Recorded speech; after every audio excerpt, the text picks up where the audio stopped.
మన దరిద్రం ఏంటంటే అవకాశం ఉన్నప్పుడే అందిని గాడికి సంపాదించుకోవాలనుకోవడంలో తప్పలేదు. కానీ దూరపు కొండలు మన దగ్గర ఉన్నటువంటి మన దేశంలో ఉన్నటువంటి వివిధ రాష్ట్రాల్లో ఉన్నటువంటి ఉద్యోగాల కంటే కూడా విదేశాల్లో ఉద్యోగాలు అయితే బెటర్.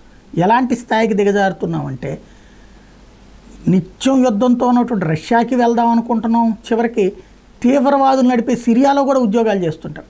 యెమెన్ ఇప్పుడు హౌతీ తీవ్రవాదుల చేతిలో అక్కడ ఉద్యోగాలు చేస్తుంటారు. డాలర్లలో డబ్బు వస్తుందంటే ఎక్కడికైనా వెళ్ళిపోయేటటువంటి పరిస్థితిలో ఉన్నాం. అట్లాగా యెమెన్ హౌతీ తీవ్రవాదుల చేతిలో ఉండేటువంటి యెమెన్కి వెళ్ళినటువంటి నిమిషప్రియ తాజాగా ఉరిశిక్షకి గురైంది. కేరళ నర్సు నిమిషప్రియకి యెమెన్లో తన వ్యాపార భాగస్వామిని హత్య చేసిన కేసులో మరణశిక్ష ఖరారైంది. పాలక్కాడ్ జిల్లా కొల్లెన్గోడేకి చెందినటువంటి నిమిష నర్సు కోర్సు పూర్తి చేసిన తర్వాత 2008లో యెమెన్ వెళ్ళిందట. అక్కడే ఉద్యోగంలో చేరిందట. 2011లో పెళ్లి చేసుకుందట.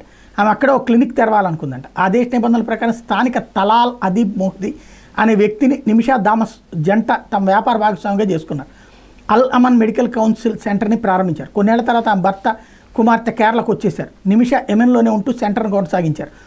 ఈ సమయంలో మొహిదీ ప్రియాను తన భార్యగా పేర్కొంటూ వేధింపులకు గురి చేయడం బిగించేశాడు. ఆమె పాస్పోర్ట్ కూడా లాక్కున్నాడు. 2017లో అతని మీద ప్రియ పోలీసులకు కంప్లైంట్ చేసిన వాళ్ళు పట్టించుకోలేదు. ఎందుకు యెమెన్ అనేటటువంటిదే తీవ్రవాదులు, అక్కడ ముస్లిం దేశంలో ముస్లింలనే చూసుకుంటారు తప్పించి బయట నుంచి వచ్చిన వాడిని ఎవరు పట్టించుకోరు. ఈ అమ్మాయి నా పెళ్ళాం అన్నాడు, ఈ అమ్మాయి మొగుడిని పిల్లలను వదిలేసింది, అక్కడే ఉంది. దాంతో అమ్మాయిని వేధించడం ప్రారంభించాడు. చివరికి పోలీసులకు చెప్తే కూడా నువ్వు వేరే దేశం నుంచి వచ్చిందని అతని పెళ్ళాం కిందనే ఉండిపోమన్నారు. చివరికి 2017లో మొహదీకి మొత్తం మంది ఇచ్చి అతని దగ్గర ఉన్నటువంటి తన పాస్పోర్ట్ను స్వాధీనం చేసుకోవాలని భావించింది. మోతాదుకి ఎక్కువగా ఇవ్వడంతో అతను చనిపోయాడు.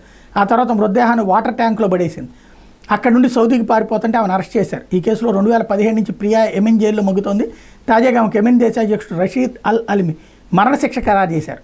ఈ అంశం మీద భారత విదేశీ వ్యవహారాల శాఖ ప్రతినిధి రణదీప్ జైస్వాల్ స్పందించారు. ప్రియను కాపాడేందుకు ఆ కుటుంబం అన్ని అవకాశాలను అన్వేషించడాన్ని అర్థం చేసుకోగలిగిన విషయంలో భారత ప్రభుత్వం కూడా సహాయ సహకారాలు అందిస్తుందని పేర్కొన్నారు. ఓ రకంగా అమ్మాయి బాధితురాలైన అమ్మాయి ఆత్మరక్షణ కోసం చేసినటువంటి చర్య. కానీ ఆ దేశంలో అక్కడ ముస్లిం ప్రాధాన్యత ఉంటుంది. ఈ అమ్మాయి క్రిస్టియన్, వేరే దేశానికి సంబంధించినటువంటి అమ్మాయి కాబట్టి అవకాశం ఉండదు.